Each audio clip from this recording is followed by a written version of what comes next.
শঙ্কুবাবু যদি নিজেকে একজন রাজনৈতিক কর্মী হিসেবে মনে করেন তাহলে তার উচিত মিডিয়া প্রচার করে নিজের প্রচারের বদলে একটা যদি অনভিপ্রেত ঘটনা হয় সেটাকে পুলিশের কাছে নিয়ে গিয়ে বলে দেখিয়ে তার আইনি ব্যবস্থা করা মনোভাব।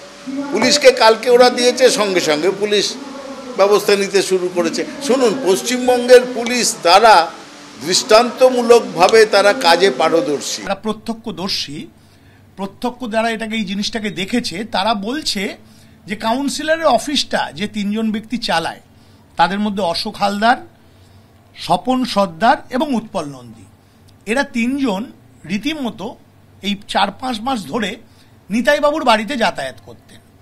এদের মধ্যে স্বপন সর্দার যিনি আছেন, তিনি যেদিন রাজীব বিশ্বাস আমাদের বুথ সভাপতি খুন হয় সেই দিন সকালবেলাও তাকে দেখা গেছে নিতাইয়ের সঙ্গে দেখা করতে তার বাড়িতে গেছে এবং বিকেলবেলাও।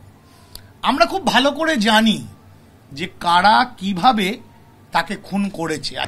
বারুইপুরে বিজেপি নেতা খুনের ঘটনায় বিস্ফোরক দাবি করলেন নিহতের আত্মীয়। নৃশংসভাবে খুনের পর খাটের নিচে রেখে দেওয়া হয়েছিল দেহ। নিজে হাতে ছেলের মৃতদেহ সেলাই করেছিলেন বাবা।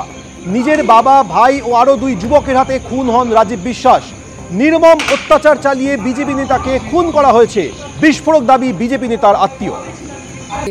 ওর বাবা আর ওর ভাই আর 2টো ছেলে ছিল, তারা সবসময় ওকে মেরেছে এবং জলও গালে ঢালছে, যেই উঠছে ফের তাকে মারছে।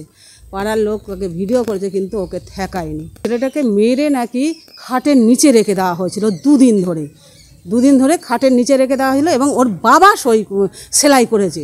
206 জায়গায় সেলাই আছে, ওর বাবা সেলাই করেছে। করে তারপরে হসপিটালে নিয়ে যায়। হসপিটালে ওরা ওখানে আটকে দেয় বিজেপি পার্টি থেকে, ওখান থেকে আটকে দিয়েছে। আটকে দেওয়ার পরে তারপরে এই পোস্টমর্টম হয়েছে বা দাও হয়েছে, এখন তার ক্রিয়াকার্য কিচ্ছু হয়নি। 9 আগস্ট রাত 9:35-এ বারুইপুর হাসপাতালে নিয়ে যাওয়া হয়েছিল। বারুইপুর হাসপাতালে বিজেপির বুথ সভাপতিকে মৃত বলে ঘোষণা করেন চিকিৎসকরা।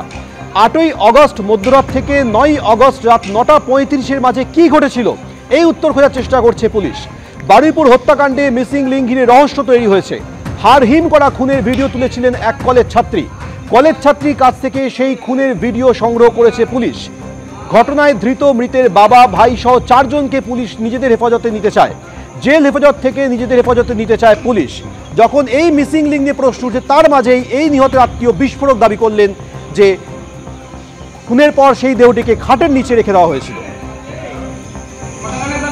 নিহতের আত্মীয়ের যে বিস্ফোরক দাবি সেটা ভয়ঙ্কর এবং এই ভিডিও শিউরে ওঠার মতো।